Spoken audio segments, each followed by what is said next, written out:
Hey guys, and welcome back to another episode of Breaking the Cycle, episode 13, Women in Crypto, with our special guest, Emmy Mooney. How are you doing, Emmy?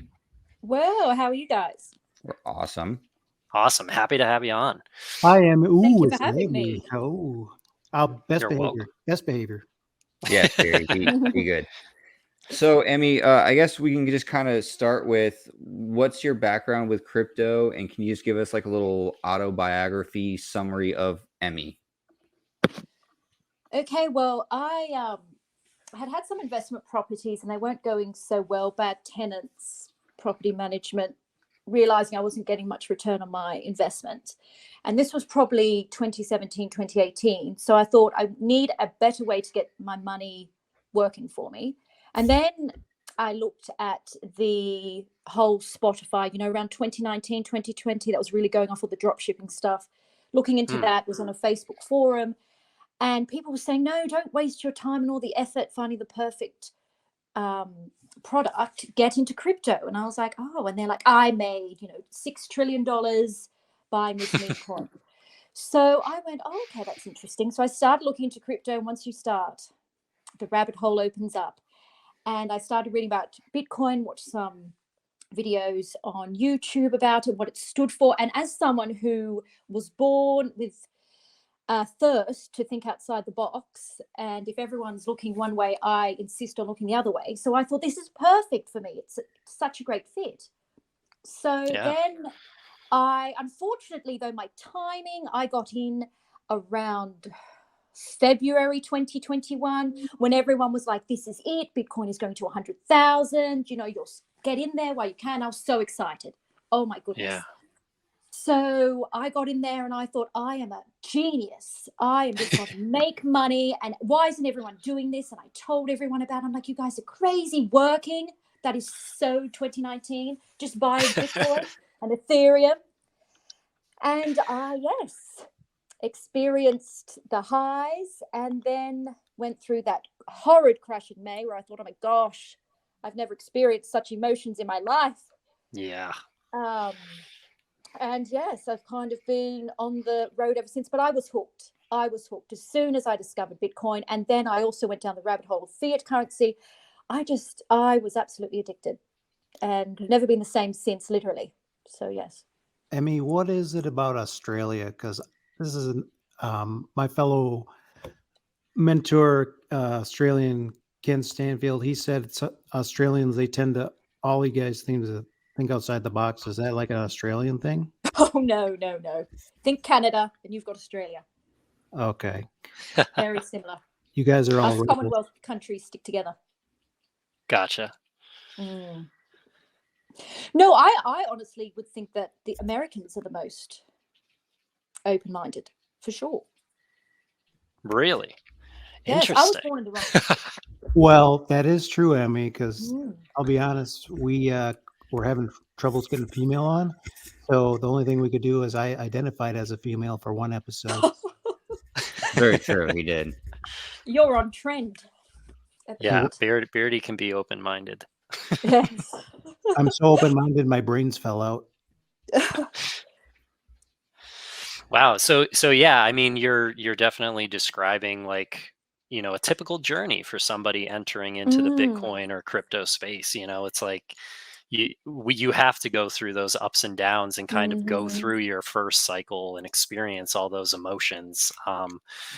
So it's interesting that like your first experience with a downturn was just like that summer lull, and then you saw it like come back up, and you had probably that second layer of euphoria, and then watched it go down again. Yes, I have been through all of the emotions. I guess it's weird because I got in and then everything started crashing. And I listened to Rob when he did that an episode where he's like, I'm buying. I don't know what you guys are talking about. And I was just like, I couldn't afford to buy one Bitcoin before, but if it gets cheap enough, and then it kind of started getting back up here a few weeks ago and everything was looking good. And I was like, all right, like I'm feeling good. Then it crashed again. And I was like, I'm an idiot. I had a panic attack about it. I was talking to Grind about it the other day.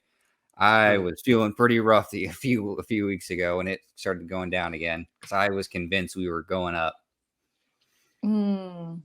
I think it, to be in crypto right now, you have to have nerves of steel. Like, you have to be okay with experiencing the extremes of every emotion, the euphoria, and then also that depression, and be okay with it because you believe in what you are backing. And that's how you know who are the people who truly believe in this asset. I use that term lightly at the moment, asset. And then those who are just here because it makes them feel good. It's a high. Yeah, that's very true. Absolutely. I think we're here for the tech at the moment. Right. That's like one of the bear.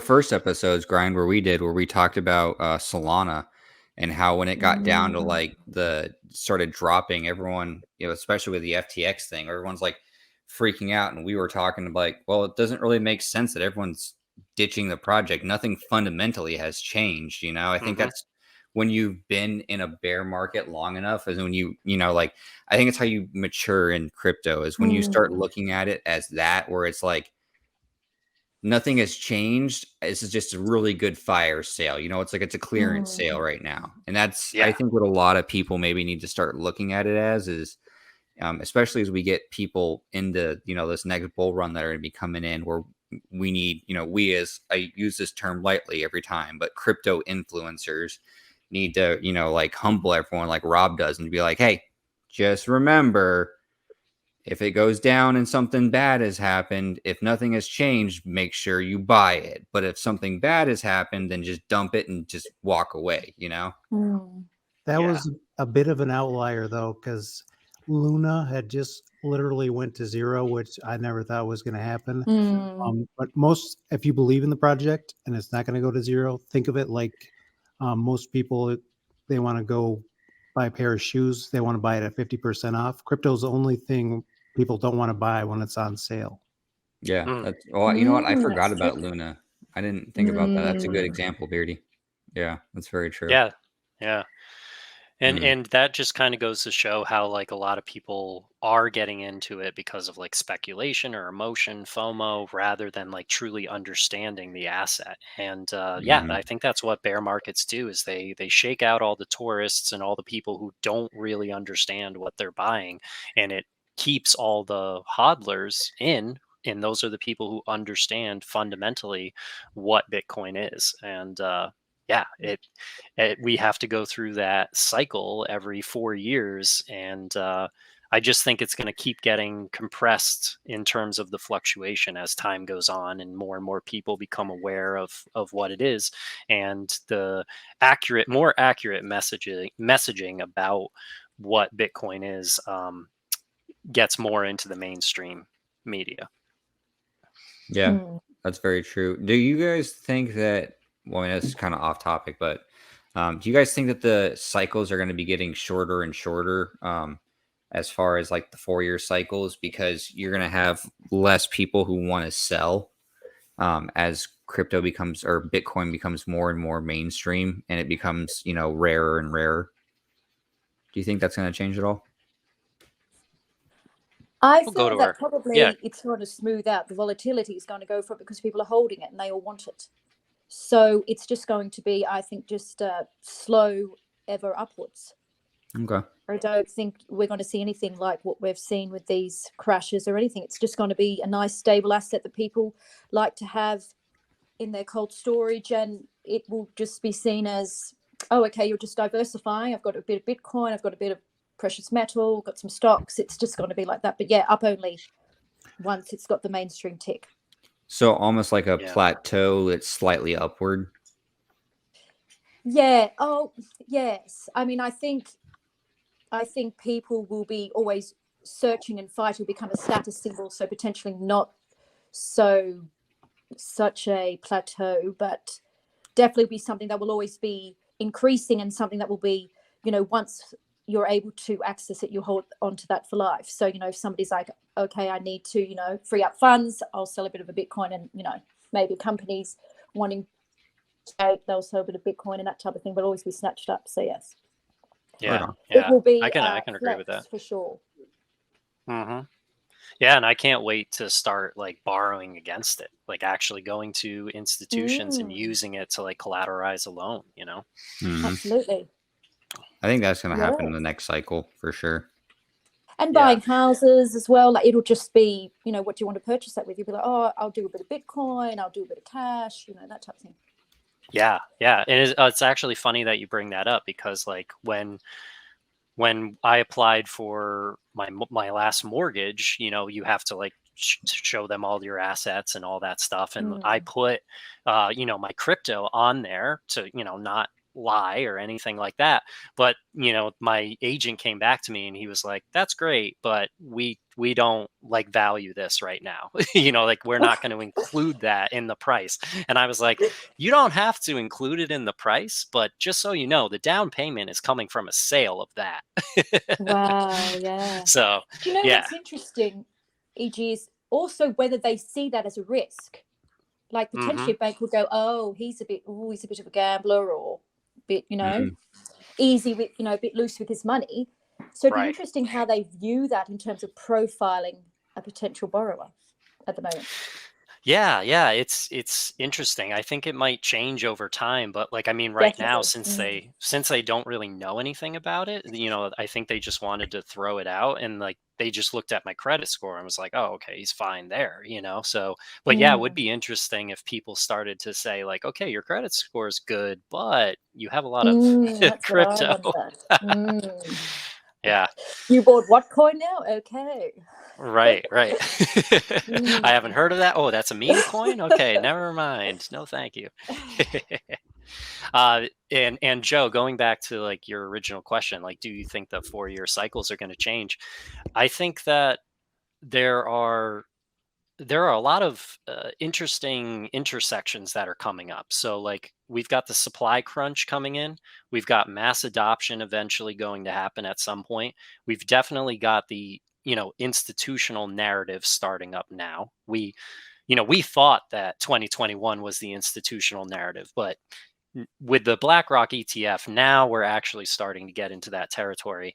And then obviously, like the impact of the 4-year cycle is going to continue to get less and less significant because that the halving of a smaller amount of bitcoins is a smaller percentage of change in terms of distribution. So I think if all these things kind of line up at the same time over, like, let's say the next 7 years between now and in 2030, I think the volatility is going to decrease significantly and it will be hard to kind of tell where the 4-year cycles are. But I do still think the halving will have some sort of impact on price. I'm not qualified to answer this question, but it seems Satoshi did everything so flawlessly that maybe he did actually time it around the business cycle, although I know it was kind of in response to 2008 financial crisis. Mhm.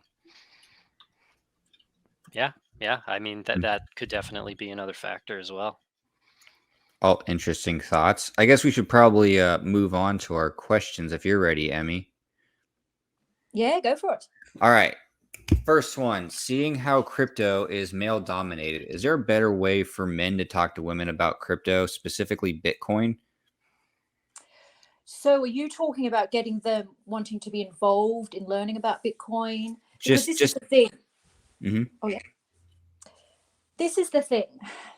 Women, I'm going to make a blanket statement here, aren't really interested in finances, in investing. And the reason being is because if we look at our biology, men are the providers. Men are about, they're making the money. And most women, they just want to say, but, they want to be provided for while they focus on, bring up the family and their own career and the house. So it's just tech and investing finances aren't something that many women are just naturally either interested in or passionate about.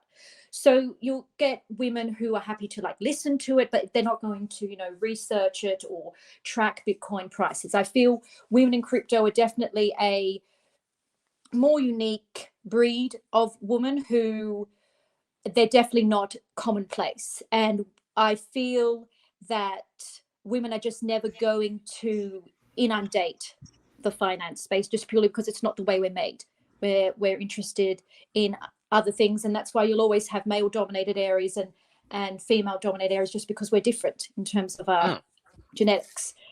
So so do you think that going back to your previous statements from earlier about, being more open-minded, do you think that that is something that's the reason why that you're more drawn to the crypto asset market, is because I you're just do curious feel, about why and what happens next? yes, and also I think intellect comes into play a lot. You have a lot of people who are open-minded but just can't either understand Bitcoin or embrace Bitcoin. So I feel people in crypto tend to be more higher IQ, tend to have an ability to critically think and adjust, probably at the upper end of the bell curve of, the population. I think you're always going to find more intelligent, more critical thinkers in this space. And I feel that with the ETF, once Bitcoin has a mainstream tick of approval, you'll open the floodgates for more of the average person to come in. But then again, they're doing it just because it feels safe to do now. They're not doing it because they're like, this is special, this is the future, this is where we're headed. It's, okay, the government said it's safe, I'm all in. So we're definitely a very unique breed of person. And that's why I think we see the world, many of us, very differently from what the average person sees it as. Beardy, she just said we're smart. You are smart. Emmy, You are. Emmy, you are so going to get canceled by the feminists. I'm just going Oh, please, happy feminist mob, please don't attack us. That was all her. She said that. Note that we did not say a single thing.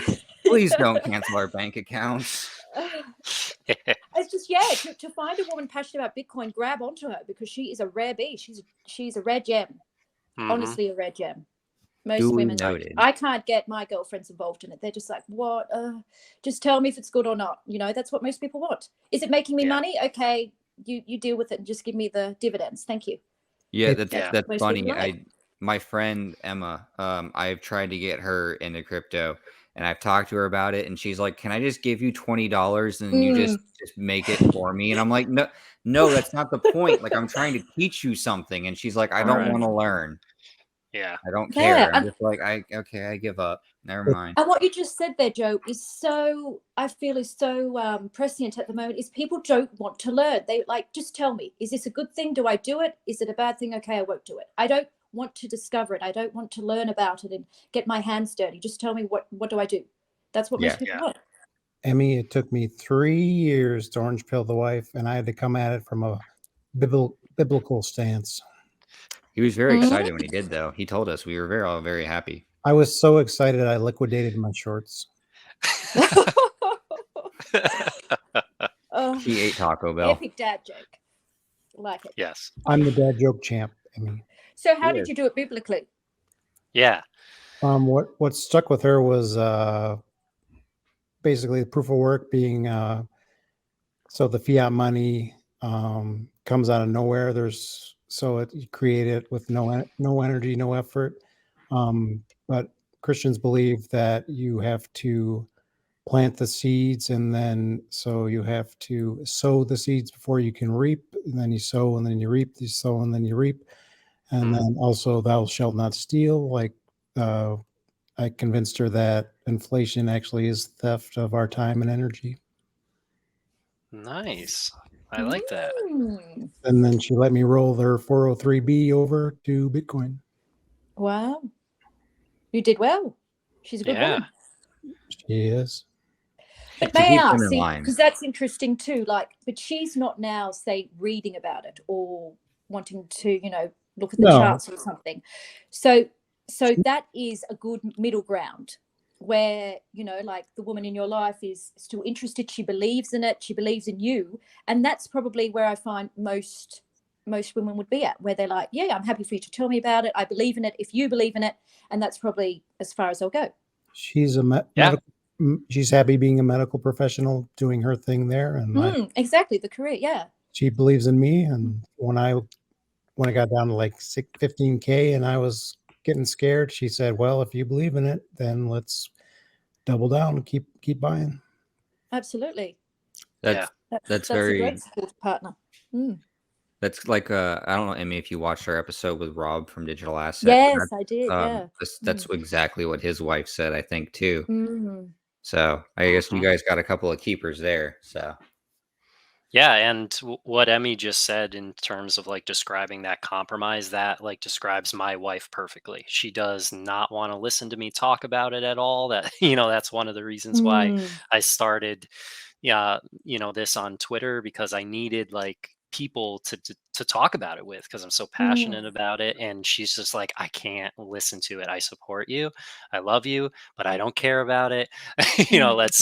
Let's see where it goes, and I believe in you and you know what you're doing, but you got to talk to other people about it. But And she that's didn't. why Twitter is such a wonderful place. I'd never Mhm. used Hmm. Twitter till crypto, because you're with people Same. who get it, Same. who you can Hmm. talk to it, and they're not going to go, okay, yep, that's nice. Yeah. Yep. You can open up, and there are people just as passionate, and they're going through the highs and the lows with you. So, Hey, yeah, Yeah. Grinder. so special. She didn't mind cashing the checks, though, huh? Right, exactly. Yes, we love. She was really happy in 2021, where some of the life goals that we had planned moved up significantly in terms of time frame, and I was like, "See, thank you for supporting me." Yeah, so shout out to my wife for specifically putting up with the 24/7 Lasco box fan smashed up against my PC to cool my GPU miners while I was mining Wow. Dogecoin for those first 4 months in Mm. 2013, 2014. And yeah, I mean, we were in a small apartment at that time, so it's just, you could just hear fan noise constantly for Wow. 4 months straight. But yeah, if she didn't allow me to do that, we wouldn't be where we were today. So I appreciate that. And thank you, Miss Grinder, for the T-shirt. Yes, yes. She also Mm. made she She also won't. made t-shirts She won't give for Joe for one, me. but I got one. I'm gonna get one to Joe. It just takes me a Uh-huh, while to get down to the the old post office. uh-huh. If I could send it to you through the metaverse or on the blockchain, Joe, Yeah, you you Yeah, know never what? have it. same. Lightning Well, Network, that's huh? funny, we were talking about this earlier in the group chat, but I sold some stuff, Emmy, recently to clear some room out in my safe, and, the guy was having issues with his bank, and he's like, "Well, they're saying it's gonna be a couple days and blah, blah, blah," and I'm like, if you had Bitcoin, this would fix this entire problem," and he's like, "What's Bitcoin?" And I was like, "Let me send you some YouTube links," and the next thing you know, the guy's like, "I just downloaded and bought, like, $500 worth of Bitcoin," and I'm like, "Congratulations." Yes. Oh, that's wonderful. Yeah, so Mm. it is I don't know, I think it's a pretty cool asset, and it's a cool, like you said, it's a cool community that this is how we started, was through YouTube and through crypto. We all linked up through that. So Yeah. um, Yeah. Excellent. yeah, But I we are a different breed. We must remember, I think people get frustrated that there's not this big retail influx. It's because we're different. We just think Yeah. differently. And Bitcoin caters for that. The yeah, average person just doesn't get it. I mean, they just can't, either can't see it or they don't want to see it. And that's probably the why we so need mainstream, like the big banks to come in, the large corporations to come in, because they're the hand holders to say it's okay now, you guys can come in too now. And we're yeah, like, Hmm. we hello, we've been waiting, but they're not going to listen to us because they're like, you guys are different. No, they you're not they right. wouldn't they would rather, instead of buying it now on their own, they'd Mm, rather wait until their hedge fund or their portfolio managers who are exactly. stealing money from them Yep. would, they'd rather buy it when they say it's okay to buy it, rather than buying it at like 15K. They'd rather wait till it's 50 or 75, and they're, hedge fund guys like, we should definitely do this. Like, hello, we tried to get you to do that 3 years ago. Like, Hmm. oh well, I that put I put out an SOS saying, "Hey guys, this is our chance to front run the suits." And Mm. going back to your earlier point, that's not totally true. Grinder, I met Grinder on his OnlyFans, sending pictures of his feet. But we don't have to go into that. But Yeah. I I don't. do. Oh, I've been luckily, saying, because of crypto, I don't have to do that anymore. yet he still does. but I've been saying on my Twitter last year, when Bitcoin hits 100,000, you just watch the retail salivate over it. They would Oh, yeah. rather pay the 6 figures, because that will mean it will be a true flex, and they'll say, wow, Bitcoin actually is a thing. It's just crazy. The more expensive, the more they want it. It's like the inverse. So once it gets to that 100,000, whether the institutions can get us there this run, very possibly, everyone will be like, I just want a bit. I want a stat, so I can just tell my friends I got a stat. And Bitcoin will be made. Bitcoin will be the next big thing. The Apple. When I was still in my retail mindset, that's what got me in. I was kind of watching in the weeds, and then once it hit 50K, I'm like, geez, I guess this thing's legit. I better start buying. And then that's exactly it. Yeah. When she goes up. That's your first lesson. But we're hoping we can kind of keep people to not do what we did, but that's just human nature. Yeah. It's different, but all the same. Yes. A nice paradox there. Like I found that too. When I first got in here and people were saying, now you've got to take profits. No one became poor taking profits, and don't let your emotions rule you. And I was like, I'm a genius. I'm not going to let that happen to me. And yes, I went through all that and I thought, oh, okay, that's why it's so cliche, because everyone does it. But you have to go through that. You have to go through at least one bull, one bear to fully appreciate what those people are saying and go, oh, I get it now. I'm not special in that respect. I will get caught up and think this thing is never going down. It's up only and all that stuff. So that's another thing I think for the new people coming in is to teach them, you're going to make all the mistakes, but pin this tweet. So when you come back, if you do, you'll go, okay, yes, this is what I follow next time. Because they'll do it no matter what you tell them. They will do exactly the same thing because it's human nature. You've got to go through the baptism of fire to understand it, to understand really what investing is like.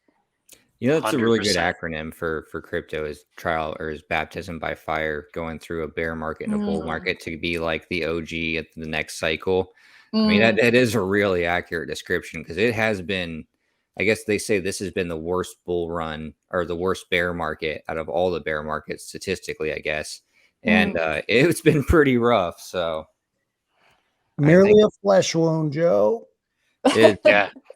We're still here, and it didn't go down as much percentage wise as it did previously. Absolutely. So I mean, I honestly do believe that like Bitcoin is an IQ test, and everybody gets the price that they deserve, so the earlier you get in, the better price you get.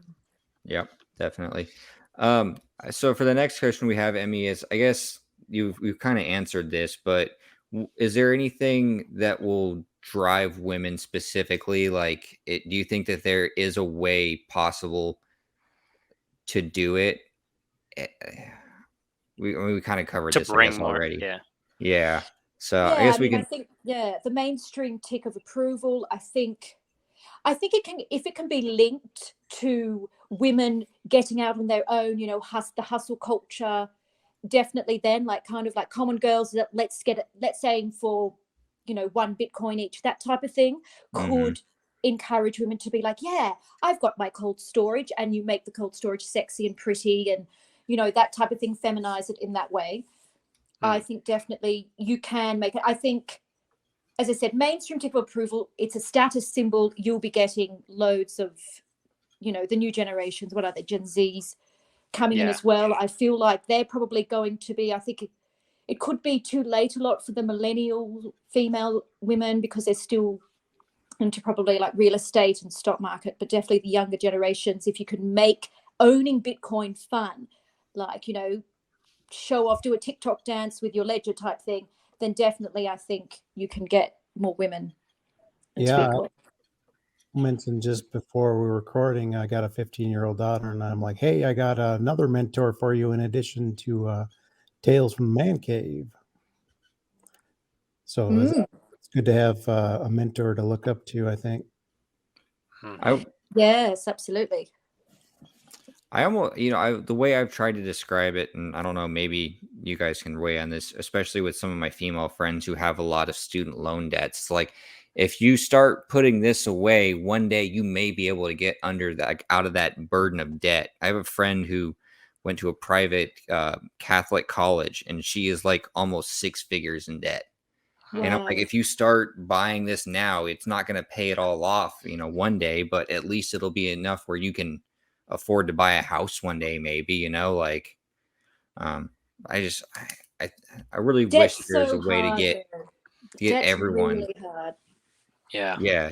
Like I it's think just, the main thing is get out of debt first, and Bitcoin's still too volatile, I feel, to base too much on it now and kind of say, okay, well, I mean, DCA definitely, yeah, but yeah, you've yeah, got to be definitely careful not about your like rent. don't skip your student loan payments, but like if you can avoid going out to dinner one day a week or like Absolutely. once a month or something like that, take that money and put it into what you would spend on a night going out and do a date Very night good. in, like something like Yeah. that. Yeah. Actually, Yeah. if as long as the interest rate was low enough, like, if I'm thinking about my student loan, which is under the inflation rate. So, Oh, but, good. but like if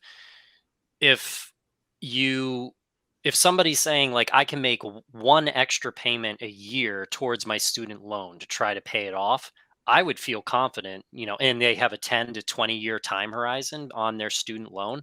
I would tell them skip putting that extra payment towards your student loan and put that into Bitcoin, and Yeah. then into Mm. 5 to 10 years use whatever that you're going to be able to pay off more, I would think, Mm. than Yeah. And actually that, making that extra contribution. yeah, That's definitely. great. That's a good topic to discuss. Like, Yeah, I'd have how to do can, the math using on it, but Bitcoin. Mm. An all-time move.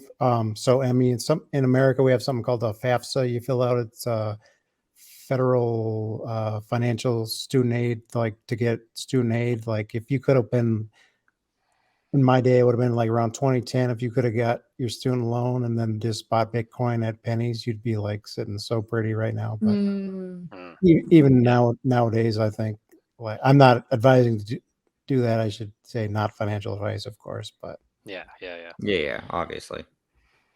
Never financial advice on Yeah. here. We're just three guys Entertainment and then purposes.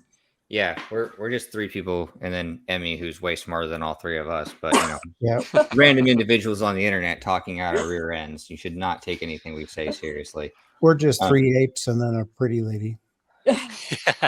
monkey brain. All right. So I guess we're gonna move on to grinders or questions, and I'm gonna butcher this word, but this is specifically from Grinder. I see you use the Gaussian channel on Gaussian. some of. Thank you, Gaussian. Gaussian. Yep, thank you. Gaussian channel on some of your TA charts. What do you like about this indicator and why? So I like the indicator because it's nice and clear. It measures price momentum, where we headed. So putting it simply, when it's green, it means it's bullish. There are more buyers coming to the market. And then when it's red, it's bearish. We're heading for a downtrend. It it is a good way to also tell you what's happening like in between. For example, at the moment, we know that Bitcoin is currently testing the top of the Gaussian channel. But if Bitcoin's price falls into the channel below 29.6, this Yep. is a warning bell. The channel is telling you that the bears are getting strength and they're pushing the price into that channel. And I like to think the channel, it's like a vacuum. So as soon as Bitcoin's price goes into that vacuum, if it's coming from the top, then the bull steam is running out and it's going to start sucking that price down through the channel. Now, sometimes Bitcoin can obviously retest the moving average in the middle, which is, strong as well. But it is a really good indicator of, are we running out of steam or are we picking up steam? So if Bitcoin does lose that top of that channel and is sucked into the Gaussian channel, then we are looking at, a change of momentum, a bearish momentum coming in.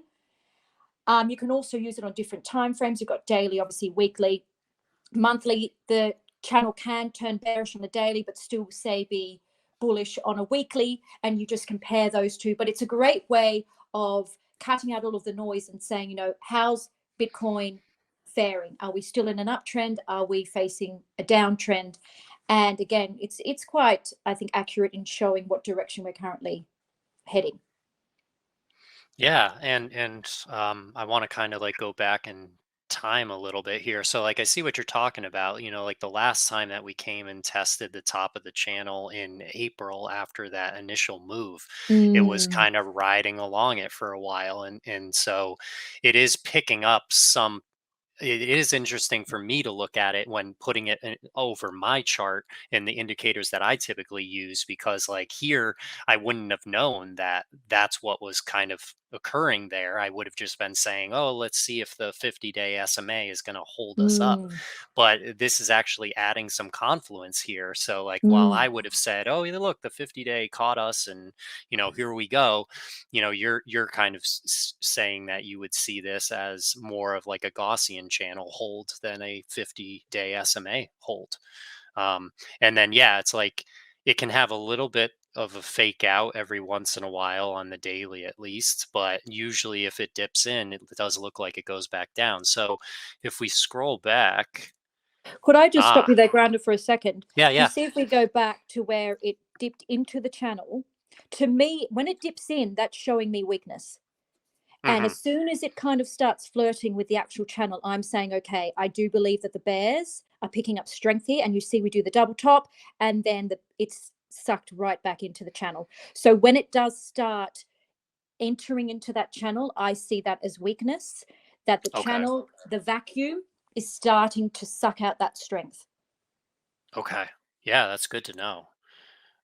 So if this actually starts to go, if the price action currently starts to go into the channel, which even if we continue to just go sideways, I mean, it looks like within a week we would probably be in it, just even if we went Mm, sideways.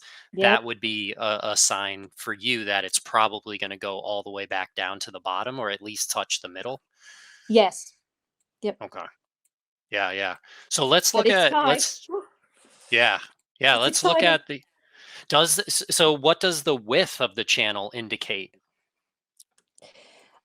The width to me is the amount of volatility. So when it's quite narrow, we're moving to, there's not much action from buyers or sellers. It's kind of equaling out. And then as it gets thicker, then you're going to see a big move coming up. So you can see when we fall in, it usually starts getting thicker as the volatility increases. Okay. Yeah, yeah. All right, that makes sense. And that would kind of go in line with the Bollinger Bands at certain points as well. Yes, very similar. Yes. Okay, cool, cool. So yeah, so here's the FTX Oh, um yes. capitulation, right? Mm. So actually, why don't we go back a little bit further here? Yeah, this is interesting. Oh wow, I wish I was looking at this before. Okay, yeah. So if we That go, is if we go, actually pretty impressive. mm-hmm. Mm. All right. So here's the top. Here's the all-time high. Came down. It pretty much called that, didn't it? Mm. Mm-hmm. It called the top. So when it came back, if we were going to recover, you would have want to see it kind of recover in this area, like get back through the channel. Yes, and you Oh, can see it hitting the head on the top mm-hmm. bottom of the channel. The channel's like, nope. Yep. And that to me is such a strong rejection when it hits the top of, well, hits the top of the bottom and rejects. Oh, you're going down. Okay. Sellers are Yeah. very much in control, and you see it Yeah. just fall into the abyss. And I like that because it was also, I know it's hard to see because I have the Fibonacci on there as well, but this also, while it tapped the channel, like you said, that shows weakness, that was also tapping the bull market support band, and it was rejected off of that. Ah, So beautiful. from my perspective, Mm. I like this. I think you're making me a Gaussian channel guy now that I understand it. So yeah, we came down and then we tried to get through it, and we really And here, struggled to get through it. We barely did. so what's interesting here too is like when I see it hitting the middle of the channel here, to me, I'm like, okay, buyers are coming in. They're trying to break through this channel to the top half. If you see top Hmm. half is bull, bottom half is bear. So you can see how many times they were trying. And so this is telling me we're getting some bullish momentum happening because they're trying to crack that ceiling there. So that to Yeah. me gets my attention and go, okay, we've got some action happening here. Then you can see as we go along, Bitcoin is now traveling into the channel. The bear bulls are slowly taking control of the price, and Hmm. then you see it just make a beautiful breakout. And wow, then you can see Yeah, what happens next. and then we got rejected off the 200 Mm, day. And mm, yeah, I mean, Putin didn't help. Putin was in mm. here announcing the war, Who's and pooping? and I wasn't helping either. Look, you know, the bulls are trying to get through, and I'm making a tax sale on them. But yeah, okay, so yeah, and then we had that fake out, and then we Mm, came back down, and here's the Luna collapse. mm. So Oh, look at that. we were Mm, already under the Gaussian channel after losing holding it, and then the Luna collapse happened. So yeah, no wonder the rest of the year was just all red. mm. Right. Can And then here's FTX. Look at that So candle. Mm, yeah, This yeah. can you go back a little bit, Grinder? This kind of coincides with my learning too. Just a little farther where the box was, where there was the big capitulation. This is Luna. Yeah, Or sorry, this is Luna. yeah. So we have a saying called "Beware of negative air." Like, so you see that green line there where it was trying to like go up and test it, and then it didn't even make a serious attempt to go back and Right in test. here. We call that negative air, and then that's like your sign to get the hell out when you see mm. it's not even making a serious attempt to get to that line, and then poof. Yeah, yeah. So yeah, okay. So then yeah, then we had the FTX event, which kept us from being able to break it and turn it green. I mean, it barely turned green Mm, right in there. Um, and then, yeah, so at the start of the year, it did pretty. Yeah, I mean, if you waited for it to get through the channel before you made a buy, you'd only be like mhm. 10 days behind the start of the run there. Absolutely. Very, yep. Okay. And so here is here's Silvergate getting shut down and the banking crisis of 2023 happening. Mm, And so it did go under the channel and then it popped right back up. So that might so how did you kind of navigate that at that time, Emmy? Because that looks like it was like a false bearish signal there. to me, that's like a baby black swan in the sense of, because the candles are so large, capitulation event, you can't Hmm. really read them in terms of a momentum change to me. So the fact that it was just crashed right through to the bottom of the channel, to me, I'm like, it needs time because crypto was so reactive. We've got so much leverage in the system. And so I'll wait for, okay, I want to see kind of, a few days candles. Are we going to start hitting our head on the bottom here? But as you can see, it only took, a very short time. You got the other big candle to get us out of there. And I feel like, to me, it's hard with capitulation events because they're not real. They're, to Mm, me, manufactured. So I tend to ignore the really large candles and go, what's the aftermath? What's the cleanup job? What's the market okay. saying after it's done a bit of a flush out? Emmy, Okay. where can I get your trading course? Yeah. Right. And yes, like we had that beautiful, the beautiful retest there. But the Gaussian channel is so powerful. If it sucks price in, and that's what I'm nervous about with us right now. Right. We are hovering there. We're trying to suck our way out, but that channel's coming up to meet us. So bulls really need to step in. Hmm. Yeah, I agree. So let's use the so if it started to dip in and then it pulled us to the bottom, that would probably put us somewhere around 27K by Mm, the time it kind of like got over there, assuming that like, we dipped in here, it sucks us down, and then that would be in line with the 200 week SMA where maybe we could find support the bottom of mm, parallel channel that I have going here and the 200-day SMA. So, if we go underneath it for a significant period of time, then maybe this horizontal support at 24K would hold up. And actually, Income Sharks is talking about that as a potential level that we mm, could see like in September to retest because not a lot of people are talking about it. The August and September are weak months. Horizontal supports and resistances are usually more important than moving averages. So yeah, maybe that could be definitely something to watch for with the Gaussian channel for sure. And would be a powerful double bottom. Yeah. Yeah, it would. Very powerful. It would really show some nice, because, we want retests. We don't want to go up only. That means we don't have any sort of foundation. We can just free fall down. So to have a double bottom happen like that, especially off the 200, it would be, to me, show extreme strength. There is a lot of confidence from buyers.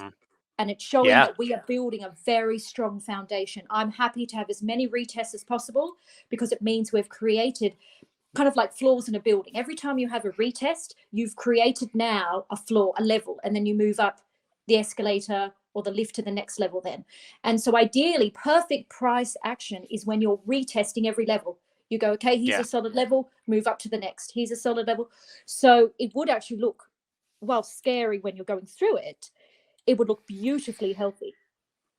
Yeah. Oh yeah, I agree with you, and you're speaking my language. I love retests. I want everything to retest. When it's funny that you say that, because actually, like when we came up into this range at the start of the year, all I was saying in like all my Bitcoin tweets was, guys, it needs to come down and test the bull market support band. It needs to test the bull market support band. Let it do it.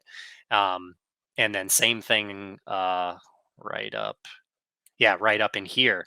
I was like, guys, let it come down and test the bull market support band. It needs to do it again. And if it can do it in confluence with the 200-week SMA, which is these purple lines right here, I mean, that's a great place to do it. Obviously, I did get a little worried right in here when it dipped below both of them.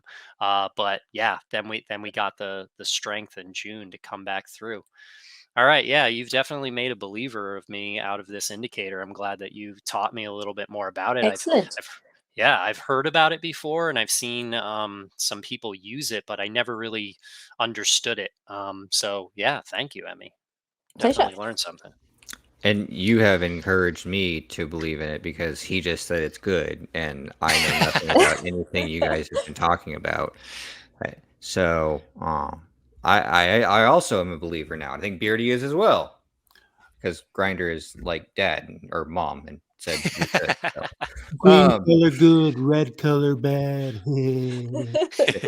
I understand green is good, red is bad. So yeah. All right. Yeah. Cool.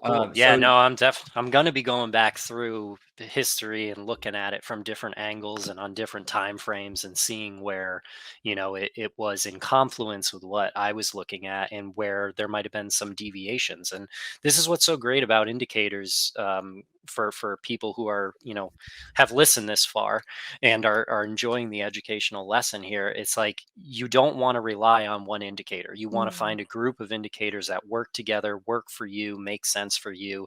And when you have a majority of those signals going off at the same time, you're hopefully increasing your probability that you're making the right call there. So yeah, this is going to be something I'm going to take a look at key levels for sure. So I'm going to ask said. you both this Thank you. question, because I don't understand a lot of these indicators. But what would you guys say is the best number, or the best kind of round number that you guys have figured works for you, as far as number of indicators to look at before you're comfortable? You can go first, Emmy. To me, I like to keep it very simple. So to me, it's the Gaussian channel, it's the MAs that I've chosen. And let me have a quick look. What's my third one? Let me just go curveball at you. Yeah. I do like Super Trend, but I feel like it's just a more simplified version of the Gaussian channel. And I do also, and also RSI. Well, see, there's a lot, because then I like the MACD as well. It also depends on my mood. Right. I'm like, am I in a MACD mood today or not? Is a MACD green? Will I like it? I play around. Grinder loves the D. I just had to throw that in there. I play around. Probably MAs and Gaussian channel are my two must-haves. And then I will look at the Super Trend. I'll look at the MACD. I'll look at the RSI to just give me some more information. I do feel like you shouldn't get just stuck with one or two. As Grinder said perfectly, you do need to find like a group indicators to just give you that confidence. But it's also very personal. Some people will swear by, say, the channel. Other people like, just doesn't do it for me. I prefer this. So I just like the I've Gaussian heard channel people because it's using the simple. moon. I used to Yeah. use the moon. Yes, moon works well, but you need to be bullish, I feel. Yeah, it In a works bull way better in a bull market, market. and only works with Bitcoin because you need the volume.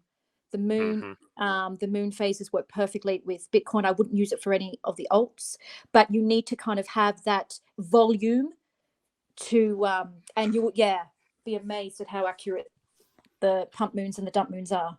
Really? I'll have to I go. I'll have to go and look at that. That's actually really interesting. I didn't expect Yeah. both of you to agree to that. Well, Actually, because the real thing, and this whole other thing, is that the world really is run very much based on alignment of the planets and the moon and the sun. So it makes sense. I mean, what's the saying? Millionaires use their brains, but billionaires are made by using astrology. So yeah. the planet alignments of the planets is really what Joe, I've heard the has a big same. influence. I've heard the same. I think you buy the new moon and sell the full moon. Yes. Yeah, I've Yep. heard that as well. Yeah. Yeah, actually, that would be interesting, EG, for you to go over when you're looking at your charts. Is using the moon phases back in 21. You'll be amazed at just the Chartist, calls. The calls. Yeah. Chartist Tom Crown actually did a video on all the moon phases. It's really good. Oh, really? I'll have to watch it. I didn't see that. Fascinating, yeah. Yep. Yeah, I'll have to check that out. So to answer your question, Joe, I would say that the indicators that I would look to is first and foremost. Oh, this is a tough one. I know I have a good one when I catch him off guard. That's how I know it's a good one. Okay, so first and foremost is volume. I care a lot about volume. I know that I don't have volume on the charts here right now, but that's because I had to take it off so I could have the Gaussian channel on here. But It does preach volume. yeah, volume is the first thing. If volume is trending in the right direction, that's the first thing I look for. Second thing I look for is where is it showing support? So is it horizontal resistances, horizontal supports, and then like key moving averages like the 20-day, the 50-day, and the 200-day. If some weekly moving averages are moving in there as well, especially the bull market support bands, I'll get behind that. So that's what I would say. I would say first and foremost volume. Secondary, what horizontal supports is it at? Where are the moving averages going? And then lastly, is RSI showing that you're in a good position, or is it showing you that you're overheated? And if all those things are lining up, I would feel pretty confident moving forward. Okay, cool. Well, you guys both mentioned moving averages, and that kind of ties us into our next question for you, Emmy. You use different moving averages from Grind. Why do you choose the EMAs and SMAs that you do? So probably my favorite's the 8 EMA. So it's a fast moving average. I feel like there are so many MAs that you can choose from, and it's just whatever, I guess, speaks to you. And each asset has its different relationships with different MAs. But I just like it because I feel like it's fast enough to give me an idea of where's the support currently sitting based on price. And I feel like at the moment we're also hitting our head on the 8 EMA. So this gives me supports the Gaussian channel. I use these two to kind of say, okay, this is our current resistance at the moment. This is where the bears are defending price, or this is where the bulls are defending price. And I just use it more as a confluence with the channel. I also like the 200. We know that that's kind of the bull and bear line, which is commonly used. And so above good, below bad. And I just feel like it's a good way, again, to just cut out the noise, particularly because Bitcoin can be so volatile. So let's just look at the lines and see how we're tracking. Where is Bitcoin going to run into trouble, or where do we expect Bitcoin to fall to show us, no, guys, I'm in an uptrend, or no, unfortunately, I've reached resistance and I'm going down. So, yeah, that's pretty much it there. Quite simple. Okay. Nice. Right. Cool.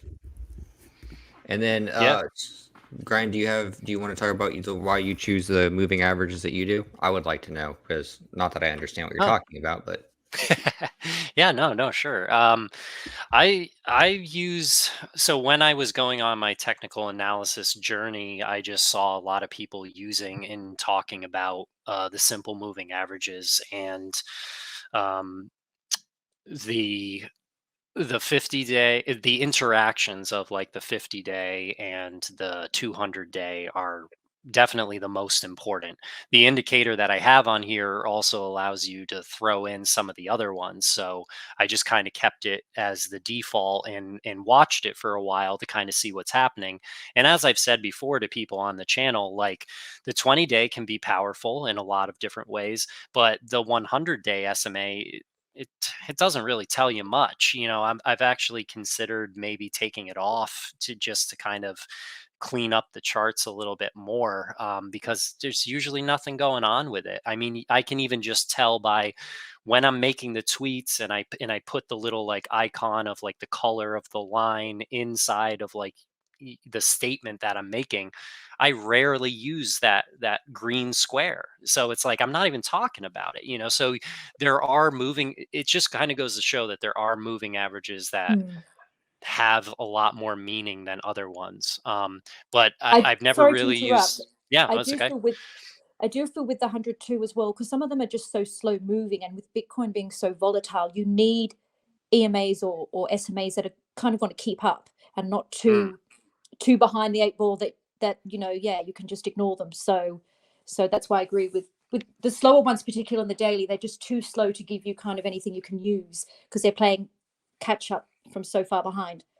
yeah, yeah, I agree with that. So, um, yeah, that would be my answer. I haven't used a lot of EMAs aside from the 21-week EMA that's inside the Bollinger Band.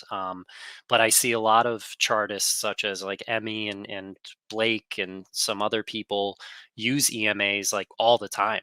And so I think I need to get a little bit better. That could be an area where I could sharpen my skills and see where some EMAs can help me out and make better decisions. I think you'd find a lot of use out of the EMAs, again, because Bitcoin's so fast moving. Because the Hmm. EMAs obviously coming from the stock market, where SMAs are more usable because you just got so much less volatility in a lot of the big stocks. So the SMAs are powerful, whereas I feel EMAs really come into force with the Bitcoin, because they're able to kind of capture a lot of that volatility and bring that into the line, to give you, I guess, a better way of going, okay, where are our sticking points?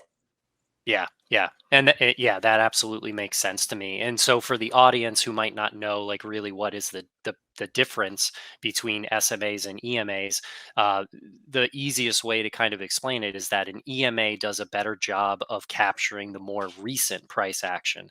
Mm. It weights the first part of the series that you're averaging in a heavier light than the back part of it. So it helps capture that momentum shift quicker than an SMA. Is that how you would describe it, Emmy? Yes. Okay. Yeah, well said. Yep. Okay. Awesome. Yeah. EMEs are like the new and improved SMA. I think that's why it works better with crypto being a much more volatile, fast-paced, fresher. It's because we're so new. Everything on the stock market is so old, and it's been around Mm, forever, and everyone's in there, and there's not much life left in a lot of these yeah, it's stocks. stale. So yeah, stale. That's it. Yes. So we kind of need to upgrade a lot of our indicators to this new, fast-moving asset class. Yeah. All right. okay. Well, moving on to our next question for you, Emmy. We know that you like Matic as well. What drew you to the project, and why are you bullish on it in general? And specifically, what are you looking for it to do in the next cycle? Oh, well, it's going to go to $1 trillion, guys. So get it. Obviously, that. To me, To it's the really moon, to the important moon. to my big indicator is what projects are active in a bear market. Mhm. So many of them are pump and dumps. They're there when it's all shiny and new, when there's attention on them. And I love the fact that Matic has been quite active during the bear market. They have obviously done a full rebrand, Polygon 2.0. And I think as well, maybe they're also quite, because, obviously we have the securities issue with the SEC. And I think what they're doing with this rebrand of 2.0 is they're trying to get away from the Huey test, where they're becoming more decentralized. And that excites me that they're committed to, removing the chances of the Huey test or being a security. They're committed to growing the project, making it more decentralized, which is, why we're in this crypto space. I also like the fact that I do believe that, they're on Ethereum. I feel like Ethereum is going to always be the leader. It's got the first mover bias of the altcoins. So anything that's built on Ethereum and supports Ethereum, I think, is going to do well. And of course, you've got Polygon, probably one of the most famous layer 2s on Ethereum. It's also got, I believe, one of the highest enterprise adoptions. Like, you've got Starbucks, Nike, Reddit, Disney. I think even Facebook, Disney. So you've got the big boys who are choosing, not only are they choosing Ethereum, but they're choosing to use Polygon as kind of the on-ramp to Ethereum. I love the fact that, during the bear market, they employed the ZK rollups to really improve both speed, reduce load on Ethereum, as well as reduce gas. So I just feel like they're ticking all of the boxes of a group who are passionate about their blockchain, passionate about their project, and they're not here for the glitz and the glamour and all the attention. They're here to really create a very stable blockchain environment for the future, and obviously getting backing from significant corporations who believe in them and believe in their technology. So that's why I'm a fan of Matic, and believe that it will do well and hopefully become one of the stayers. I mean, you hear the stories of all the altcoins are in the top 20, in past bull runs, and many of them you haven't heard from them since. But I do believe that Matic will be one of the ones who will stick around in the top 10 just because of the commitment to the project. Yeah. 100% agree with that. Guys, Emmy knows what she's talking about. Okay, listen to her. Those are all the same parameters as to what I look for in an altcoin, especially in the bear market, and that is exactly why Matic is part of my bag. I couldn't have said it better myself. Thank you. Yes, I think I have some Matic somewhere. That's not my bag, baby. Wait, that is my bag. Austin Powers, anyone? Yes. That's a great movie. I should binge watch those tonight. All right. Yeah, so I actually did have one more off the top question before I let Beardy ask his question. Beardy specifically had a question for you, Emmy. So the top 5 things that you guys are going to be preaching to the next generation of traders coming in this next coming bull market. Top 5. Okay, I've got my fingers out. 1, people will lie to you, and the more followers they have, the more likely they are to lie to you. I was just shocked at the absolute what's the word, charlatans that are going around in crypto Twitter, and the absolute lies we have been sold. And I think the ability, this probably goes into number 2, is that they don't care if you lose money. It's that there's no conscience with these people. So be so careful with who you follow, and don't let the numbers, the follow count, suck you in. Yeah, that's a very good point. Dictate the quality. You want to look at the quality of the content and the character of the who's doing the show, rather than how many they have. Yeah. 3 will definitely be to take profits, but I'll add in brackets in my tweet, but I know you won't. But to please take profits. I think as well, emotions will be there. You're human. You can't devoid yourself of emotion, but to be able to say, okay, I'm feeling excited right now, but take a breath, step away, and then come back and say, okay, how am I feeling about this? Though after I've kind of let that emotion, because and Grinder, this, like, you need to let the emotion play out. Just express it, let it out, and then make the decision once the emotion has calmed down. I feel that that's something I really learned. Don't do it in the midst of the roller coaster of emotions. Let the roller coaster come to a stop, and then say, how do I feel about this? Do I want to buy? Do I want to sell? When you're a much more rational mind. Yeah. And the 5th thing I want to teach is Oh, pump and dumps. Oh my goodness. I had no idea how fast money can move in these small caps. Oh, I mean, I've held some ridiculous ones, and the money I made in such a short period of time, I thought this can't be real. This is ridiculous. Am I a genius again? But no, I was reminded I wasn't, because I did sell, and it comes crashing down. So the speed of movement of money in crypto blows your mind.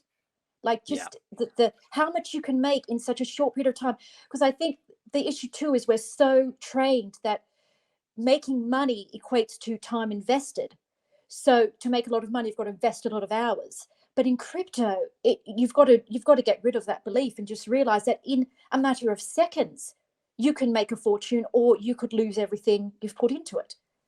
So that's probably as well. Time is so important, yet 1 second can make or break you at times. 1 minute can make or break you.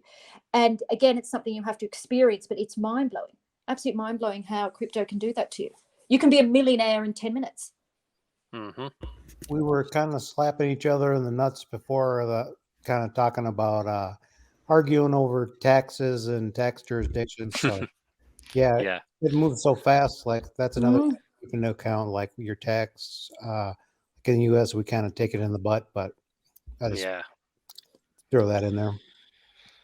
Yeah, that's why I like the long-term cap gain strategy, because I just I don't like paying.